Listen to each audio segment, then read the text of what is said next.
Is Ukraine training terrorist group in Africa to create mayhem and destruction? A big revelation, or rather say an accusation, from a specific group against Ukrainians saying that they are providing training for terrorist groups in Africa. Is this true? We're going to find out just now. In Mali, something drastic has happened. The Malian government is reclaiming its financial autonomy. A few foreign company staff have been arrested. For doing what? We're going to find out just now. What's up, everybody? I hope you're doing good. It's a beautiful day. Thank you very much for stopping. You appreciate it. My name is Zack. I don't know who you are, but if this is your first time, you are very welcome. Here we talk about the motherlands. We talk about most of the countries that you like. Uganda, Kenya, Tanzania, Congo, Burundi, Nigeria, Ghana, South Africa, Namibia. I see you. I see you from all over the place. Jamaica, Trinidad, Tobago, Suriname, United States of America. We want people. The UK, Australia. We see you. Okay, now let's get on track. Is Ukraine training terror groups in Africa? Moscow claims that guns provided to Ukraine by Western allies are being transferred to groups destabilizing the Sahel region. The Russians are saying weapons sent to Ukraine are ending up in Africa within the hands of terrorist groups. Ukraine is training jihadist fighters and supporting terrorist groups in Africa, Sahel region, a Russian foreign ministry official said. She accused Kiev of funneling Western weapons to militants operating across the continent. Tatiana Dovgalenko, a deputy director of the Russian Foreign Ministry, said that Ukraine is taking weapons from Western nations and some of the weapons are being funneled into Africa, in northern Mali, Burkina Faso, ending up in Niger and some other places in Africa within the hand of terrorists. This happened on Thursday 13th in the international meeting of High Representative for Security Issues in Moscow. Representatives from 104 countries, including African delegation, had gathered at the event to discuss a new global security architecture. I think you understand now why you have AFRICOM. You know, AFRICOM is the US African Command, where general that you know, this general right here, goes to other different African countries to meet with African military leaders to construct a way to defend Africa against who? ? It's a very similar thing they do when they go to Russia to discuss about security, global security. Against who ? Well, Russia accuses Ukraine of funneling, meaning sending consciously weapons to terrorist group in Africa. Why would Ukraine do that? We're going to find out about that. Dolvanko noted that terrorist groups have adapted to modern technologies and shifting counter-terrorism strategies, warning that nearly 60% of global terrorism deaths in 2024 occurred in Africa, with the Sahel alone accounting to 20% of the continent's attacks. What she's saying is we see adaptation within the terrorist groups. I mean, terrorists used to be some bunch of guys with weapons running left, right, center. They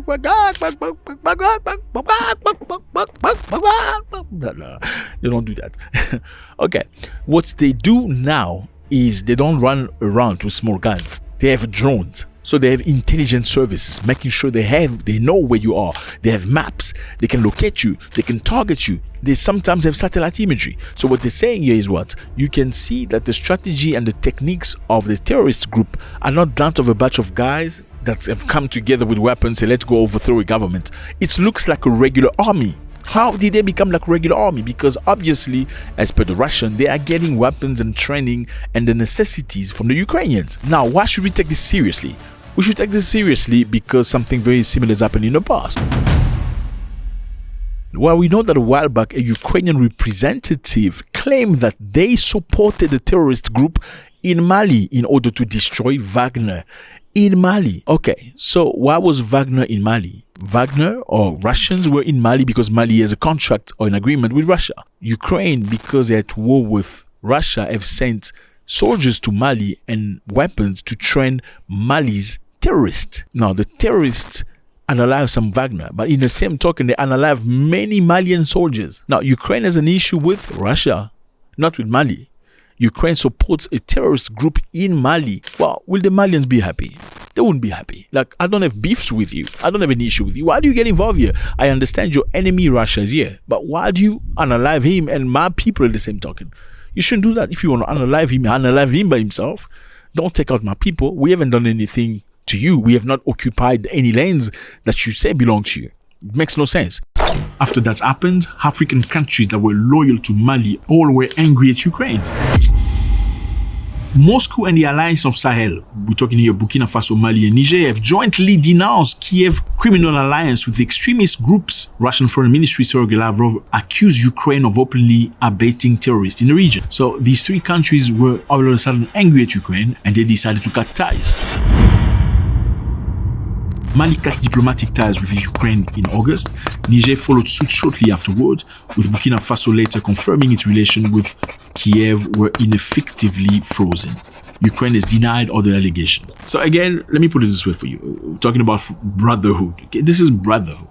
Whether Ukraine was right, involved or not. When a brother goes to the right, you most likely going to go to the right. And maybe later on, if he has an enemy, you're going to speak to him later. Even if the right was the wrong side, you say, hey, my brother, I don't think we should go this way too long. But when shit hit the fan, the first thing is you join your brother.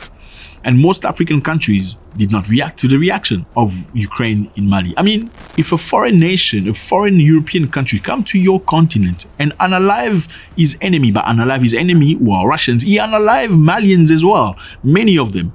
Do you stay quiet? You don't stay quiet. Do you think Europeans would stay quiet if you went to a European country and you have issue with a European country and you unalive people?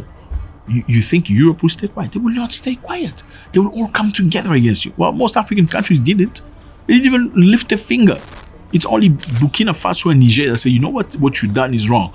We are cutting ties with you also. Bye-bye. We don't want anything to do with you because you are fueling terrorism in this continent. If you have issues with Russia, go deal with them in Russia. Don't bring your Russian issues in our continent. We don't need that. The question is this one. Is this Russian diplomat telling the truth by saying that Ukraine is sending weapons to terrorist group in Africa? Or she's just speaking lies? I mean, does she have reason to speak lies? Of course. Why? Because she's Russian. Okay, and you must remember, war is not just shooting guns, it's also about propaganda. As much as Ukraine may have propaganda, Russians also have propaganda. So is she telling the truth or not? We don't know. Question mark. Now we are in Mali again.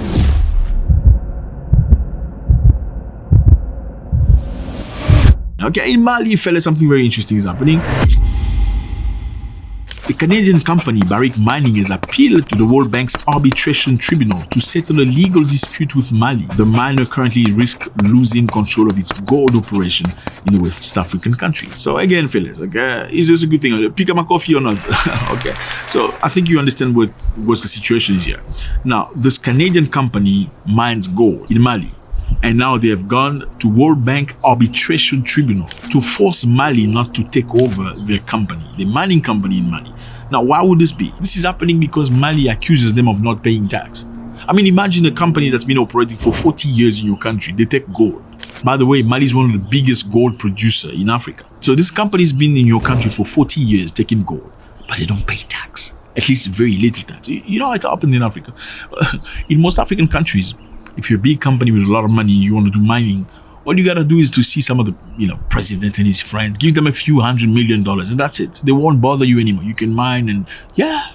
So money don't go to the tax box, nobody sees it. No road is built, no hospital is built, no infrastructure, nothing. It just went to the president's family. And now Mali says that was before us. Now we're in power. It's not going to happen that way. Okay, you have to pay tax.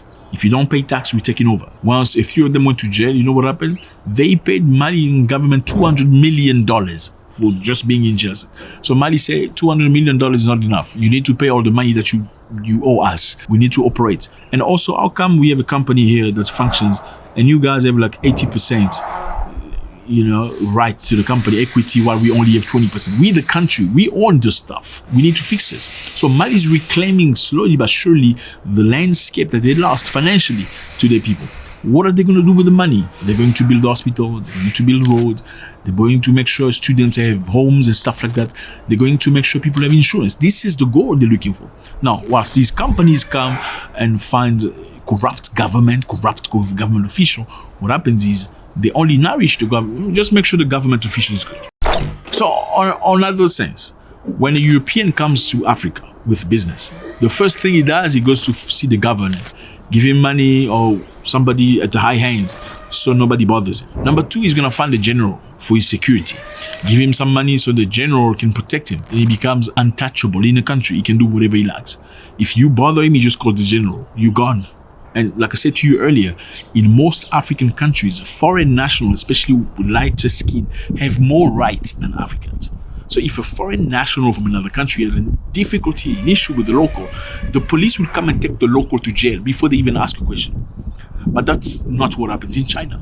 You have an issue with the Chinese, you see what's going to happen. They're going to put you in jail, then ask you in there. Okay, continue. So in Mali, that's what it is. Company Barrick Mining is going to World Bank Arbitration Tribunal to try to find a solution. Again, World Bank Arbitration Tribunal to tell you to let your gold be exploited. That's another level of colonialism. Again, why do you need an international arbitration system to things that belong to your country? You see how deep we've gone. Okay, now this is not the first time something similar has happened. We know that in Niger, you can see on the map here, Niger, a French nuclear fuel firm, Orano, lost its license to the Imoranen uranium mine in 2024. Why? Because the military government said they were not paying tax. Okay, they're not living by the rules. You're not going to operate the way you operated with the previous president, not with us. We're here for the people. Now you understand why these three countries are together, Mali, Burkina Faso, and Niger. Because they're looking at the interest of the people, not the Islamics.